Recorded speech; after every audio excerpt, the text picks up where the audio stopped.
Good morning, everyone, and welcome to our webinar, Making Data Indispensable, Frameworks for Effective Data Leadership. I'm Kaushik Vishwanath, Features Editor at MIT Sloan Management Review, and I'll be moderating this event. Today's program is sponsored by Plowty. Today's webinar is about effective and influential data leadership, how data teams can collaborate better with business units to ensure that the investments an organization makes into data translate into better decision-making and real solutions for business problems. Our speaker is Joel Shapiro, a professor in the Managerial Economics and Decision Sciences Department at Northwestern University's Kellogg School of Management, where he teaches MBA and executive programs on analytics, AI, and data leadership. He leads Kellogg's very popular analytical consulting lab, helping students solve real-world data challenges, and recently launched a new MBA course on what makes a great data leader. He also works with sales and revenue leaders in an executive program called Turning Data into Revenue, and teaches aspiring data scientists in Northwestern's MS in Machine Learning and Data Science program at the McCormick School of Engineering. Before returning full-time to academia, Joel spent 5 years as Chief Analytics Officer at a fast-growing sales software company, helping lead the development of AI-driven solutions.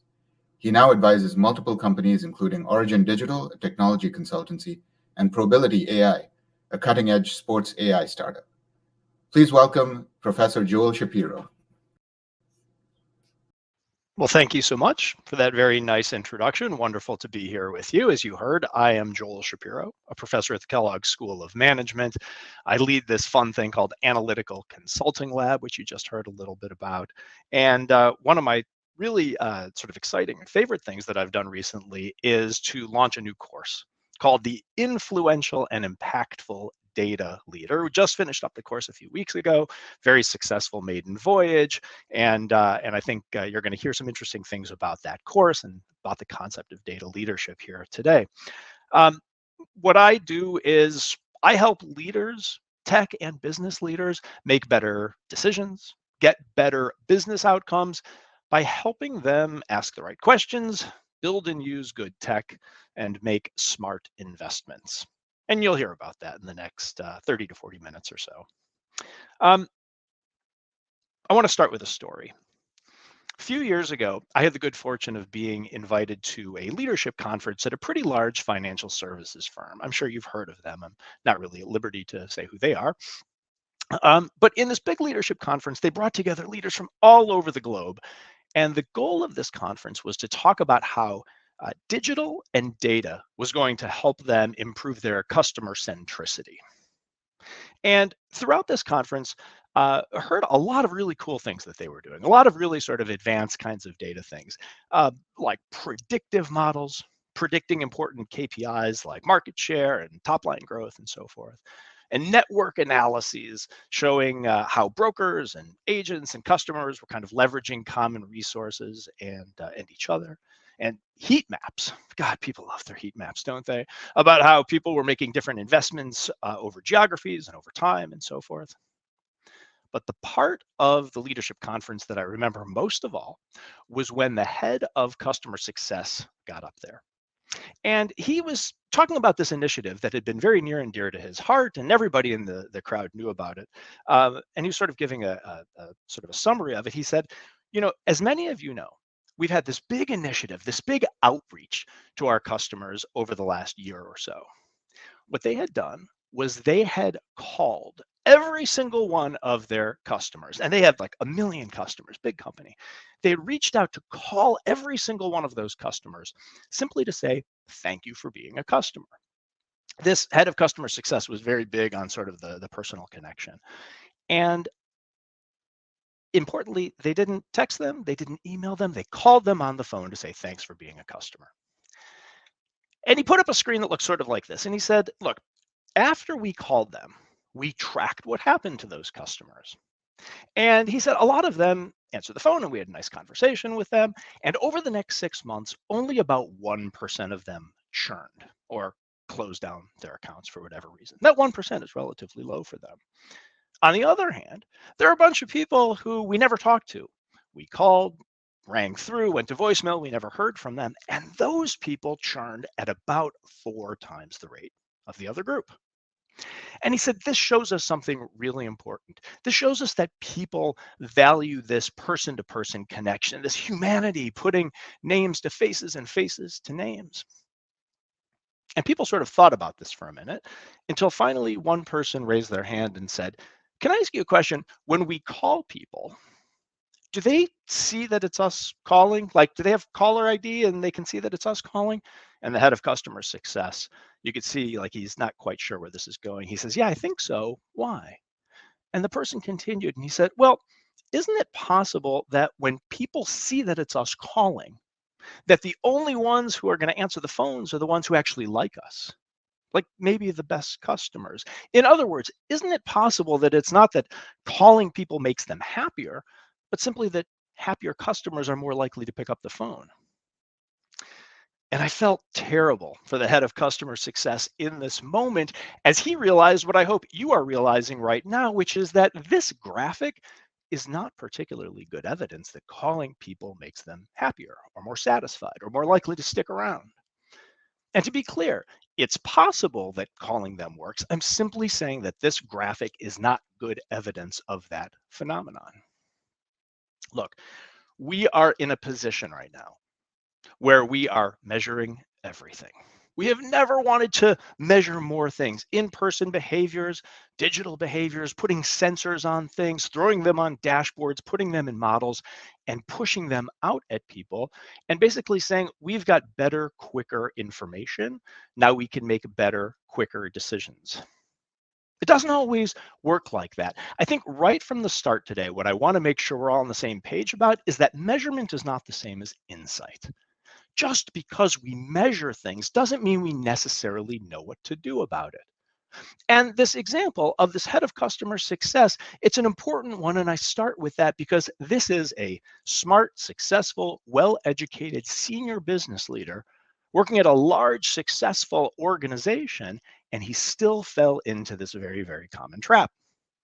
And we saw this trap 10 years ago when data got really hot, and we're still seeing it again today. Another example of this. As I mentioned to you before, or as you heard before, I used to be the chief analytics officer of a sales software company. So I was sort of deep into the space for a long time.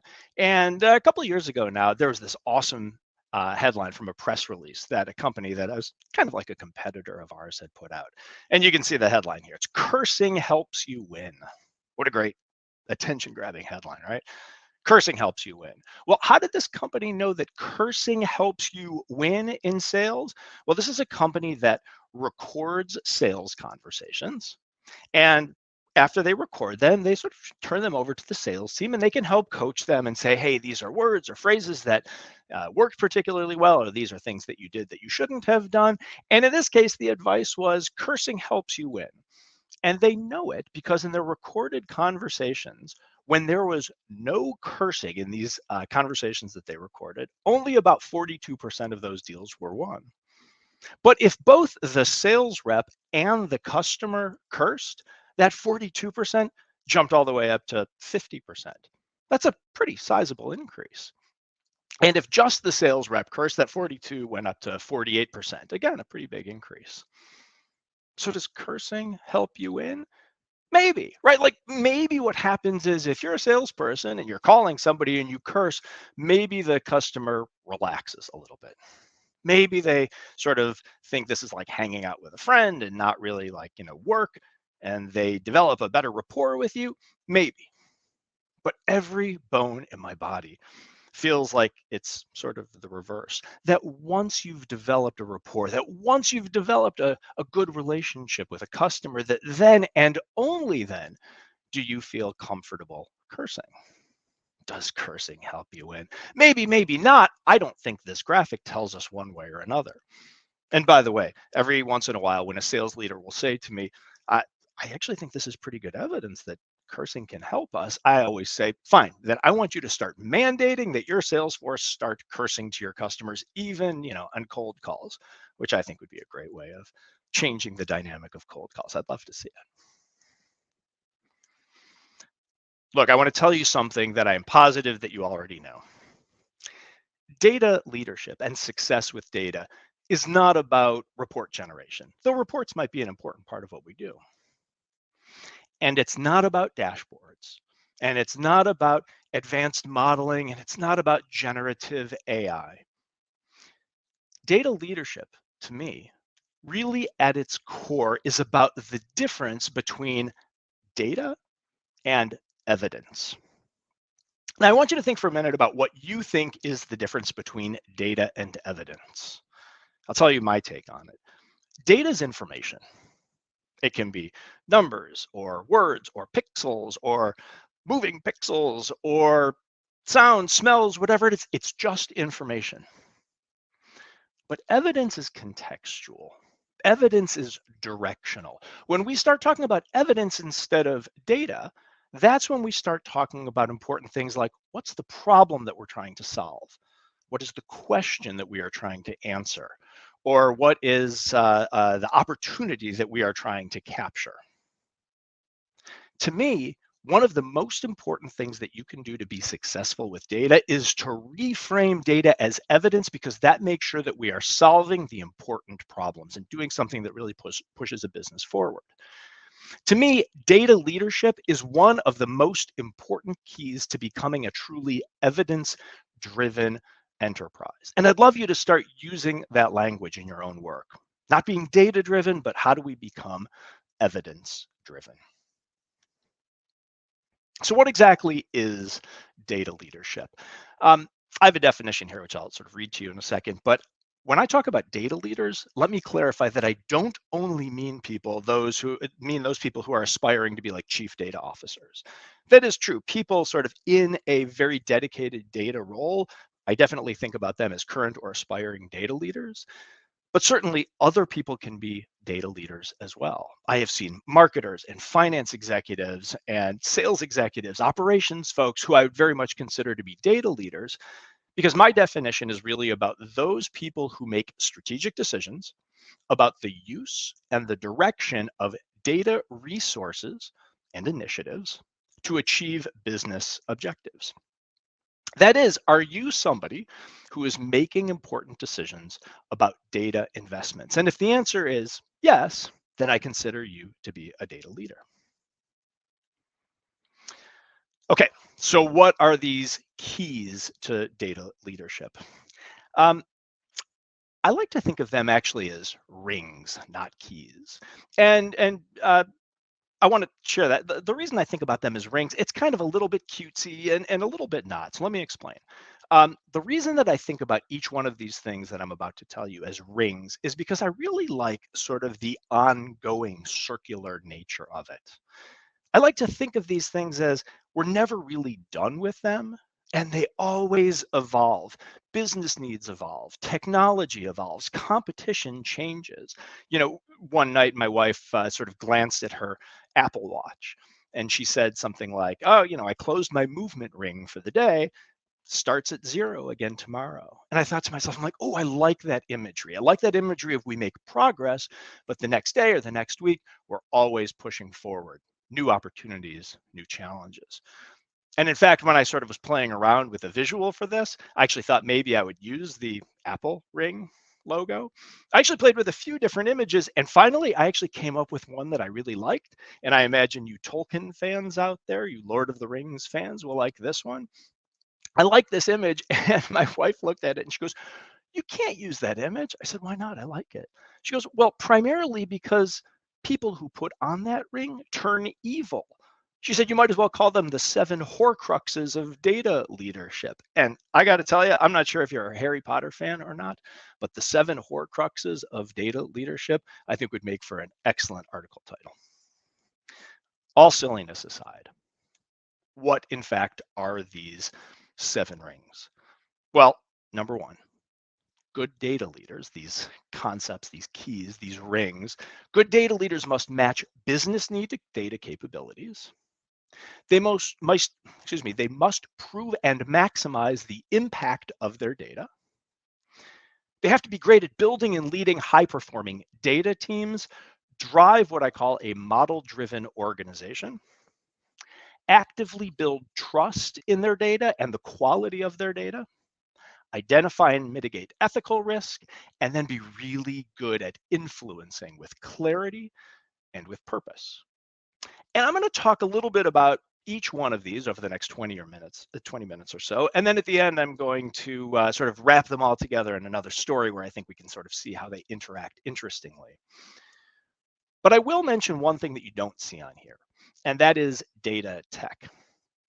Data tech is super important, and this slide is a little bit tongue-in-cheek and a little bit not. You can see here your data tech is probably fine for 2018. Maybe that's 2020 or 2022, whatever it is. But here's the story that I want to sort of make clear on this slide. About 10 or 12 years ago, when data first got really hot, we saw teams building some solid technology. And they sort of kept pace for a little bit, and then they got complacent, and they've been using the same technology for kind of a long time. And it's been okay. But within the last couple of years, as generative AI has gotten really hot and really important, teams have realized that, boy, they need to improve their data tech. And so I want to make sure that we're not sort of dismissing this out of hand. I'm going to talk about the leadership components in just a minute that are not about the technology. But if you look at your own technology, if you are not the person who is in charge of your own tech, if you talk to your person who is in charge of tech, I want you to keep in mind three things that are really important and really answer this question of whether you need to modernize your data tech. Number one, can you get what you need very quickly? Do you have adequate speed? Scalability and flexibility. Can you handle growth without lots of manual or ad hoc workarounds? And can you integrate new data sources without complexity or delay? If you're great on all these, that's great, but I suspect a lot of you are not. And if that's the case, then those of you who want to start building like generative AI solutions in particular, or more advanced kind of data work, you're going to struggle a little bit. I'm not going to talk too much more about data tech in this talk, but I will point out that I have a handout of a piece that I recently wrote with this company that I work with. It's a little bit promo-y, I suppose, but I think it's a nice short read. If after this you're interested in talking data tech, I love talking data tech with business and data leaders, give me a shout, follow up. I'd be happy to talk to you about it because all the things that we're about to talk about rest on a foundation of making sure that your technology is actually really good. So give that thing in the handout a read if you're interested in that. Okay, but let's get back into the other part of this, those 7 rings of data leadership. Let me sort of walk through these and highlight the important stuff. When we talk about matching business need to data capabilities, this is really sort of table stakes. Companies tend to do this really well, but let me just sort of clarify what I mean. I have 3 different pictures here to illustrate 3 different capabilities. One of these is a website. It's the Wayfair website from just a few weeks ago.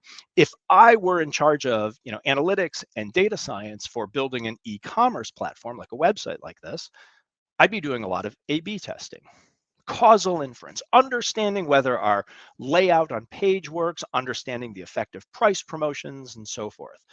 That's a lot of experimentation, and I build capabilities around experimentation, all the technical elements that go into being a good company with A/B and experimental kinds of work. That's very different than if you wanted to, say, build a machine learning predictive model in an oncology unit. An oncology unit might want to look at lots of images so that they can do a really good job of looking at pixels and understanding what might be early or pre-indicators of cancer, for instance. Machine learning and maximum predictive accuracy, very, very different than running experiments in causal inference. And both of those are very different than a company that just wants to, say, build dashboards and monitor something like cash flow or cash burn on a weekly basis or whatever it is. Like I said, I think a lot of companies are doing this pretty well, understanding what the business problem is, and then thinking about building out those data capabilities. Where a lot of companies are not doing as well is the next ring here, proving and maximizing the impact of their data. What I mean by this is that anybody who has any kind of responsibility in making data investments, they need to invest where data actually moves the needle, and they must measure ROI on that, relentlessly measuring return on investment. That means being really good about understanding what your costs are and what the benefits are from any given investment.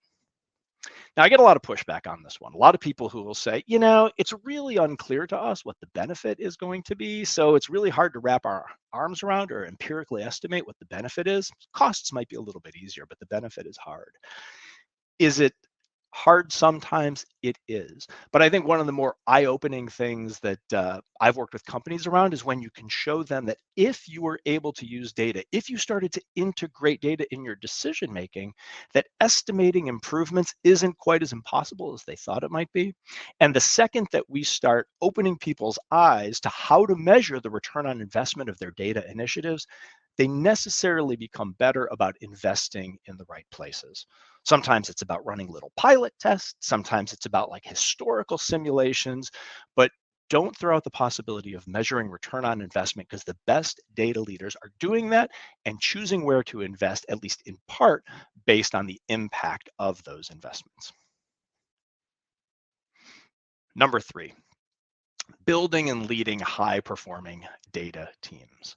Uh, there are really a couple of keys that I've seen with this that I'll highlight here. So some of the best chief data officers that I've seen, that I've worked with, what they really do is try and turn their teams into what they call problem-solving partners.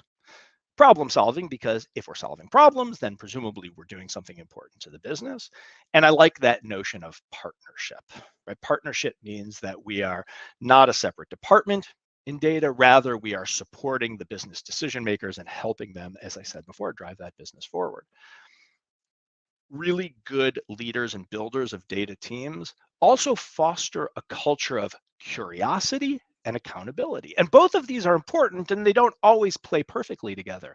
When you have a data team, when you have really talented data people, they tend to be curious. They love to solve problems, and you want to foster that. You want to make sure that they can do more of that. That's what keeps them happy at work. But you also have to layer that with some accountability, because if you don't, then you often get data teams that go off and do all the kinds of things that they're really interested in. The accountability is making sure that they're working on the problems that are actually important to the business. So fostering a culture of curiosity and accountability as problem-solving partners. Number 4, driving a model-driven organization. This is probably the area that I spend most of my time in. I love teaching about it. I love helping companies with it. So let me take a minute and explain what I mean by that. When I talk about model-driven, what I mean is, can the organization actually take the output from the analysis? And it doesn't matter if that's a dashboard or a bar chart or a very sophisticated predictive model or the results of an experiment, whatever it is, can they actually take the output and do something good with it? And that really has 3 parts to it. Number 1, does your organization actually know how to use the output? If the people in your organization have not actually been trained on how to use data, it's going to be really, really hard to be successful with data. Data leaders need to make sure that the people in the organization actually know how to use the output. The second thing is, can the business actually use the output? Are the operations such that they can actually take the recommended courses of action and make reasonable changes?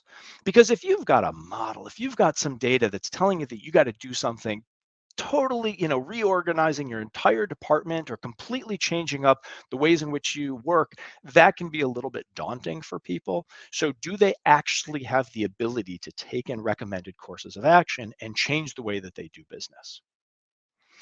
And then third, are people explicitly incentivized to use data? And this is where a lot of companies fall down. And I kind of am surprised by it. I guess I'm not so surprised anymore because I've seen it a lot. But sometimes people will say to me, look, we trained our team, they know how to use it. Our business process is reasonably able to ingest recommendations, but people just aren't doing it. And I'll say to them, well, how are you incentivizing people? Are there carrots? Are there sticks? How are you incentivizing people? And oftentimes what they respond with is, well, we just trained them how to do it, and we kind of hope that they would go about and then start using data. That tends to not work very well. Incentives work, And so I really, really strongly encourage you to think about how you're going to incentivize people in your organization to use data, not just teach them how to do it. Number 5, actively building trust in your data and in the quality of your data. Now, let me talk about quality of data here for a second. Sometimes when I say quality of data, people think that simply means cleanliness of data, garbage in, garbage out, that whole thing. That's not wrong. It's important to have clean data and complete data and so forth.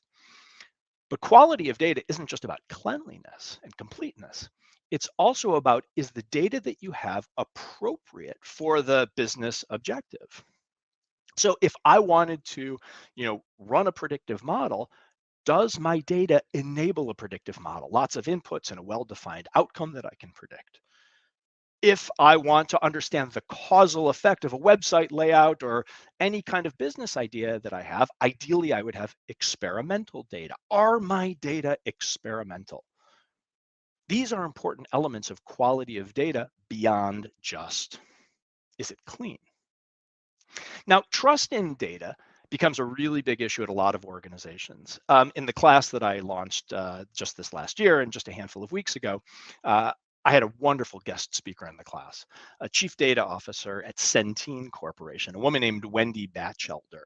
And she has a great book called the Data Governance Handbook, How to Build Trust in Data. It's a wonderful resource. And she talked about a few different ways of building trust in data. And I want to share those with you now because it was a wonderful presentation. I think it's worth highlighting here. She said, whenever she goes into a meeting, if she sees executives who are arguing about decisions, that's good. That's what you want people arguing about. If they're arguing about the data, that means they don't trust the data. And so, as she says, the best way to make sure that people trust the data is, number one, identify and align on the key metrics, the key important KPIs. What are the definitions and how are they calculated? And then can we identify the golden source of where they live? And then to regularly visualize those important metrics for executives. A wonderful way to get people to trust in the data and ensure the quality of your data. Number 6, identifying and mitigating ethical risk. To me, this is really threefold. How do you keep data? How do you use data? And then how transparent you are. That is, what do you tell people about how you use and keep data? And then finally, your ability to actually be influential. Do you have clarity and do you have purpose? And I work with a lot of MBA students and even a lot of executives on their communication skills with data. And when I say communication skills, I don't mean data visualizations. That's a very, very small part of it. Rather, whenever someone is delivering a presentation, or they have a short update in a meeting, or even just an email or a Slack message, I always want them really, really cognizant of, why are you communicating? What is the purpose? What do you want the outcome to be? Are you hoping to be promoted? Are you hoping to let your boss know that you've got everything taken care of and don't bother me? I've got it all under control. Like, what's the outcome that you want? What's the purpose of your communication? And then, do you know what your audience cares about? And I got to tell you, when people are really deliberate about understanding the purpose of their communication and identifying what their audience cares about, their communication skills increase dramatically. Oftentimes, people will say to me, I want to get better at telling my story, whatever that story is. I think that's a wonderful aspiration. And frequently, it boils down merely to knowing why you're communicating and telling it in a way that your audience actually cares about. And influence is super important. So those are the 7 things. Now, look, I don't want this to just to be a list of 7 interesting things. I think there's a bigger reason as to why you should care about them. And it's this. Stop thinking of data as a department, but rather as a way of running your company. Data can be a business differentiator if leadership knows how to use it, manage it, and influence with it. And, a lot of you probably already are data leaders, but even if you aren't, you're probably going to be a data leader, whether you realize it or not. And I think you either have to get really good at these things, or you're going to be at the mercy of those who do. And maybe that sounds a little bit dramatic, but the point is that you have to know these things, or you have to at least be very, very cognizant of them to be successful with data. So I'm going to end with one more story. And it's an interesting story. I can't tell you whether it's a success or a failure. I'll let you decide that. But the story is about a European grocer that is called Euro Grocer. It's a fake name for a real company. And Euro Grocer had a problem. They're an $8 billion a year company, and they had about a $246 million problem. That is, they were ordering the wrong amount of stuff. They estimated that they were losing $93 million a year due to stockouts, where they didn't order enough stuff. People came into the store and wanted to buy it and couldn't it. And about $150 million due to spoilage. They'd order too much stuff. They didn't have to buy it in the first place, and then it would just go to waste. And they hired a data science consultancy. In this case, it was a team at IBM. And they wanted IBM to help them better predict demand, to help them with their ordering accuracy. So they bring in this really high performing team at IBM. And like any good project, they start small. They start with a little pilot test just to see if demand is even predictable. There's no guarantee that anything is predictable. So the data science team at IBM comes in and does a little pilot project and says it turns out that that demand is predictable, reducing your error by about 42%. In other words, you have a big $246 million problem. We believe that predictive accuracy will get us 42% of the way there, or lessen that problem by about 42%. So the question is, should a company invest in a solution that's projected to improve predictive accuracy and lessen their problem by 42%? You can imagine Eurogrocer had lots of data, lots of product categories and SKUs at the store level, and revenue and margin and stockout rates and spoilage rates and so forth. And so looking at across all these products and across all of these product categories, as I told you before, they had a $246 million problem, and the prediction was projected to reduce that problem by 42%. It's about $104 million. Well, if I told you that you could run a project that would save you $104 million, almost certainly the first thing you would ask me is, how much does it cost? And there was some upfront cost and ongoing cost, but when you kind of squint, a reasonable way of looking at it was that the costs were approximately $16 million. This is a 6.5 times return. What a spectacular opportunity. It would be very easy for us to just sort of end the story here and raise our arms in victory and say, this is amazing. Data is incredible. Look at how valuable it can be. You spend 16 to get 104. That's crazy high. But it's not where the story ends. Because when presented with this opportunity, the results of the pilot test and these projections of what would happen if Eurogrocer rolled this out at larger scale, they said no. Why would a company possibly turn down such an incredible return on investment? Well, let's go back to our 7 rings of data leadership. And let me tell you what went right and what went wrong. What went right? First of all, the team at IBM did a wonderful job of matching business need to data capability. Eurogrocer wanted to do a better job of stocking their shelves, and IBM team built them a neural network, a very sophisticated maximum accuracy predictive model. Spot on. It's the right tool for the right job. They proved and maximized the impact of the data. They measured the ROI very, very carefully and provided a very, very compelling case. In fact, that 6.5 times might have even been too compelling. It might have seemed too good to be true, I suppose. And IBM was wonderful with the building and leading high-performing data teams, pitching themselves and the internal team at Eurogrocer as problem-solving partners, being both curious and accountable. Everything worked great. Where things didn't work so well. Number one, Eurogrocer really couldn't be a model-driven organization in a way suggested by the model. So imagine that you've got this predictive demand model that says, this week you should reduce the number of avocados that you purchase. Well, that doesn't necessarily mean they can adjust to that. Companies are locked into contracts and they have ways of doing things. Eurogrocer couldn't necessarily just change their supplier or change or increase the flexibility in their suppliers' demand needs or the schedules or logistics. They were locked into certain business processes that made it very hard for them to ingest these very accurate predictions. They also didn't trust the data. And this is frustrating and interesting, but very real life. When the store managers at Eurogrocer saw the results of the model, they were able to look at the data and they saw some errors. Things like, this data shows that, we had orange juice on sale that week. I've been the store manager here for 20 years and we've never once put orange juice on sale. Turns out some of the data in the initial analyses was wrong. The IBM team fixed it and they tell me changed the analysis almost not at all. But here's the problem. Once you lose people's trust in the data, it's very, very hard to get it back. And in this case, it was basically impossible.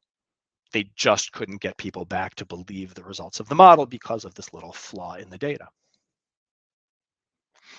I'm skipping over the ethical risk here, wasn't really relevant, so let me jump to the last one, the influencing with clarity and purpose, this notion about communication. The team at IBM was no novice when it came to working with senior business leaders. It's not like they were, these sort of classic data scientists, computer scientists who didn't know how to talk to people and only to computers. They're a sophisticated group. But the folks at Eurogrocer, the board at Eurogrocer would ask them questions like, well, why does the model say that we should buy more avocados this week or fewer next week? And the trade-off is that sometimes we can't answer the question of why, especially as we build out more sophisticated kinds of predictive models in this case. The team at IBM knew that a neural network was a great way to answer the question, but when you ask why the results of the model are the way they are, a neural network is kind of a black box model. And the team at IBM was relegated simply to saying, well, the reason why is because the model says that that's what we should do. And that is a very difficult way to sell the benefits of analytics to anybody if they have even the tiniest bit of skepticism.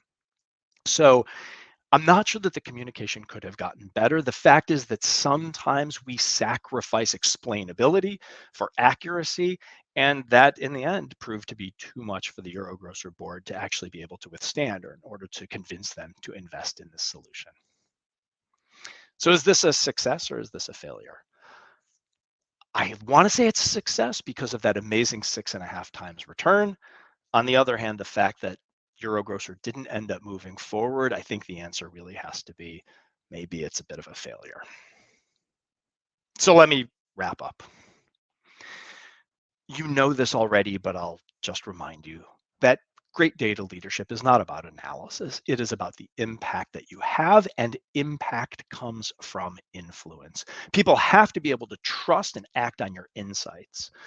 And as we hear more and more about AI replacing some workers, like that could definitely happen. This is simply elevating the need for strong data leaders. And data leaders are the ones who are going to need to make data clear and credible and actionable, while being very disciplined and smart about where to invest their time, their resources, and their money. Thank you so much for your time, for your attention. Again, I'll mention in those handouts, I have a couple of things. I have my data leadership playbook, as well as that article about data tech. Feel free to check those out. And I'd love to sort of hear from people afterwards if you're interested in either of those. Again, thank you so much. You can find me at the contact information listed here on. Thank you so much, Joel. That was such an informative presentation. I'd like to jump into Q&A now. We have a number of questions from our audience that have been submitted, but before we jump into those, we had a couple of people asking if you could repeat the book and author that you mentioned regarding data governance. Yeah, totally. So it's called the Data Governance Handbook, and it's the author is Wendy Batchelder. Thank you. Yeah, it's really good. So one of the questions we have here is that someone says, we have good data tools, but people don't really use them. Any suggestions on how to get them on board? Whack them over the head with a stick. Yeah, look, I think that happens a lot, right? We invest in these tools. We do our best, and people just don't sort of make them part of their everyday lives. This, to me, goes back to what I was talking about being model driven, right? You have to teach people how to use it. Maybe you've done that, but it's not just like technically they know how to use it. Do they actually know how to match those, tools with their business problems? And if you haven't gotten people a day or a week or whatever of training on how to use data, you're going to suffer. Got to make sure the data is usable. And then, as I said before, ask yourself whether you actually have built in any incentives. Incentives don't work if they don't know how to use the data, but if you teach them how to do it and you incentivize them in smart ways to do it, I like to think that that'll solve a lot of your problems. So training and incentives are the keys. And making sure the data is really actionable. You don't want to incentivize people to do things that aren't actually going to work and be helpful to them, but that sort of goes without saying. Right. The next question we have is, how do I get leadership to free up budget to actually do some of these things? Yeah. So it's a good question. Let me start by sort of talking about what you shouldn't do. Don't go in and pitch, we need better data. Because as we talked about, data is a vehicle. It is helpful only in certain contexts. So if you go in to your leadership and say, we really need better data, it's going to probably fall short. It's going to seem a little bit empty. I think the best way to approach it is to tie it to a real and material business problem that you're actually facing. Like you walk in and you say, this is a problem that we've got. This is how I believe data can be helpful to us. We need to invest in this. And it's okay to start small. It's okay to run little pilot tests. But I think one of the most important things, if you get people to agree that it's important to invest in data solutions for whatever problem, try your best to measure ROI as quickly as possible. Like if you put the burden on yourself to say, all right, I did get some budget to address this problem. I want to demonstrate impact. That can be a really nice way because that tends to snowball. Oh, look at that. A nice return on that. Good idea. What if we do more of that?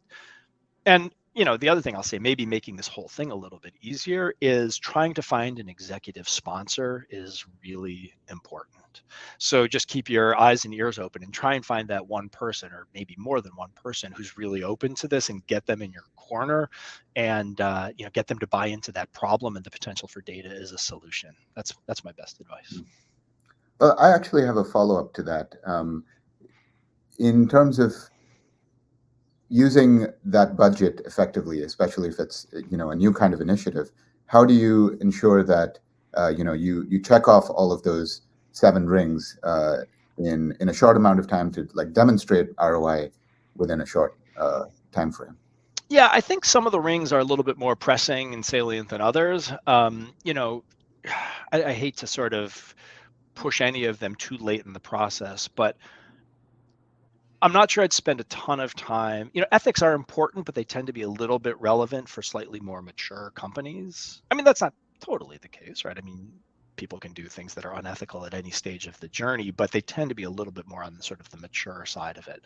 I think early on, what you need to do at the beginning, you need to make sure you've got a well-articulated problem, that you've got the right capability to match up with that, whether it's experiments or machine learning predictions or dashboards or whatever else, and measuring the ROI. Those are the most important things. Layering onto that, you got to be a good communicator. I've seen people have really, really good results, and if they don't know how to talk the talk, I've seen people talk to sales teams who have growth mandates, and they start talking to them about being more efficient and using their resources to generate more profit. That doesn't really resonate if you've got a team that's being tasked just with growth. So you've got to be able to talk that talk. But that's sort of, do you have the right capabilities for the right problem? Can you measure ROI, and can you communicate that clearly? I'd say those are the fundamentals. Got it. So another question we have is the question of needing to modernize data tech. How do you prioritize what technology to focus on? Yeah, that's hard for me to answer sort of in general, because it does tie very much to business need.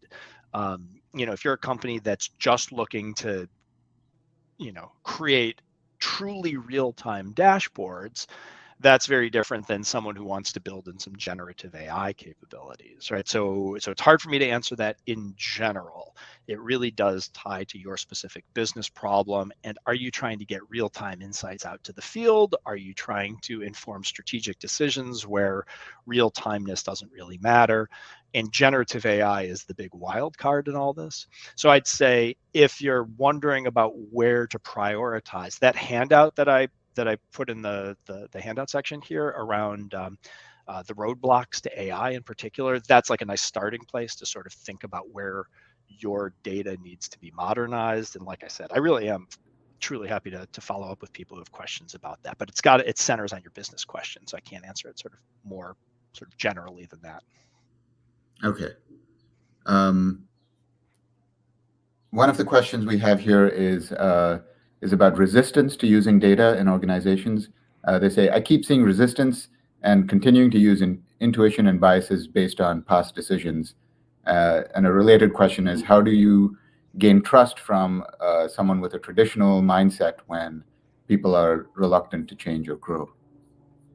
Yeah. So again, to me, I know the best way that I know how to do this is to keep things very sort of bounded to start.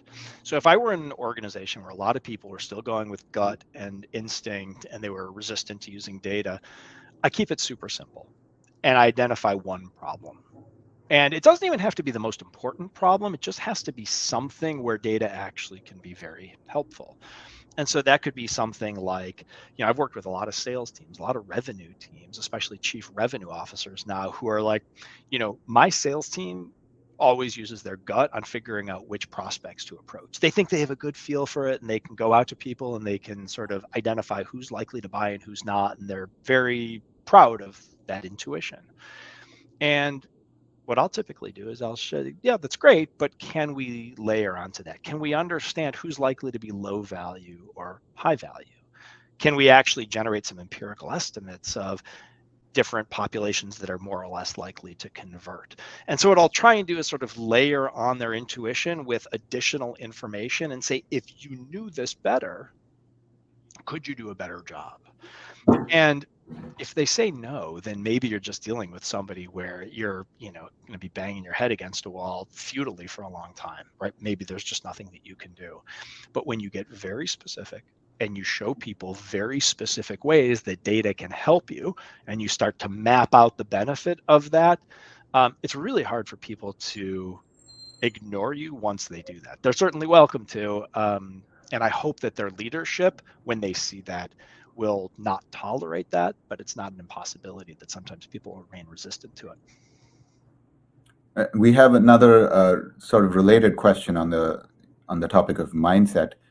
Is there a difference between a data we have versus data we need mindset? The questioner says, I think data we need drives good data leadership and decision making. What are your thoughts? Yeah, so it's a great distinction, data we have versus data we need. So I'd say it really depends on where you stand sort of I guess analytically maturity wise. So if you're at the very early stages of an analytics or data journey, I would say do as much as you can with the data you have. It's safe, you've got it, presumably it's easy to access, and the data you have can be a nice way to sort of efficiently, easily, and cheaply prove out the value of data. If you have buy-in and you're a little bit more analytically mature, now all of a sudden you shouldn't be beholden to the data that already exists. You should be beholden to the business questions, to your company saying, boy, we really want to drive new market share, or we really want to drive, customer net promoter score, or whatever it is.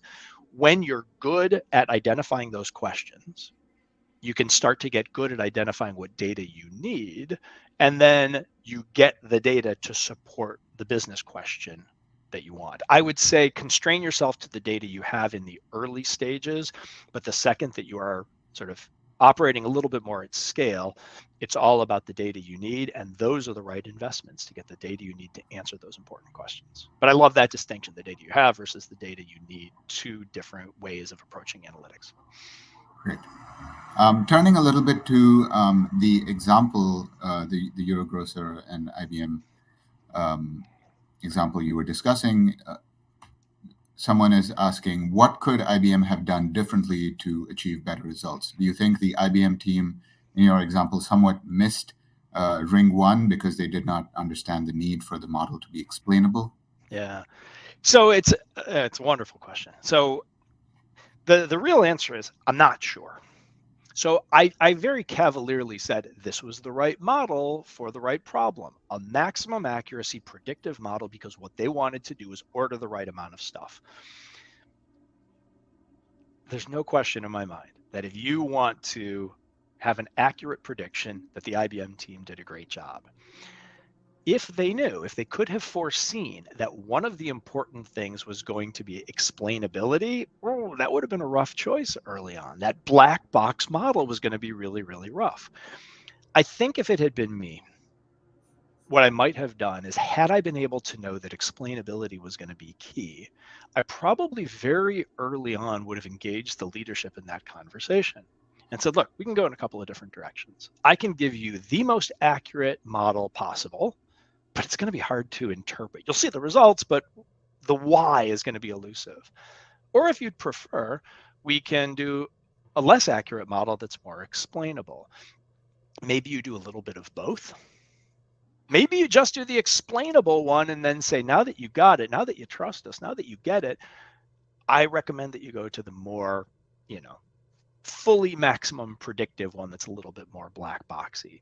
So I don't know how well the IBM team should have anticipated that understanding why was going to be important, but had they known that, I think that there are ways that they could have managed it. But that's easy for me to say, right? It's possible that there was just nothing that they could do, and the team at Eurogrocer was just going to push back regardless. And I will tell you just one other thing I'll layer onto that. It's really, I think you should expect that people are always going to ask the why question. The more and more that I've seen people work with data, the harder it is to sell the notion of, you should do this because the model said so, and our diagnostics show that it's very accurate. That's just a very difficult thing for people to accept. I'm really good at accepting it, but I have great trust in these models, and I understand and sort of believe in model diagnostics more than most. So I would always anticipate that people are going to ask you that why question. Well, we have time for one or two more short questions. Let me ask you this one. Do you believe that enterprise-level data systems are the way to go versus smaller, more customized data systems for specific needs? Like, what is the trade-off between, having a multi-purpose tool versus something that's more specialized? Yeah, good question, and one that again is a little challenging to answer in the abstract. Like, I think it's really important to have good enterprise-wide tools that are very scalable, that are very flexible. There's a lot of redundancies. There's a lot of good things about big systems that are built purposefully that can serve an entire organization. Now, that said, every once in a while, do you find that there are such custom needs that you should build out some other kinds of things? Yeah. I think those should have a pretty high bar. I think when you get a little too, when you allow that, you end up with too many workarounds, too many disconnected systems, too much fragmentation that makes things challenging. One of the really cool things about generative AI is the ability to bring in lots of different data from lots of different systems and to make sense of it. And if you've got fragmentation going on, you can't do that. And so creating separate specialized workaround systems, if I'm interpreting the question correctly, creating that creates fragmentation, and that can be narrowly good but broadly bad. So again, I put the bar at creating those specialized systems really, really high. That's good to know. Another question we have is about how to avoid coming up with the wrong conclusion from data. So it's a couple of the examples you talked about, like the cursing example, or the calling customers to reduce churn. How do you avoid coming up with the wrong conclusion between two variables? Well, I mean, look, part of this is just training in the space. Those two examples were sort of at their most base level. They were just examples of causation and correlation being two Mhm. different things, right? Just because you can predict something doesn't mean that you know what causes that outcome. Predicting an outcome and knowing what to do about it are two different kinds of things.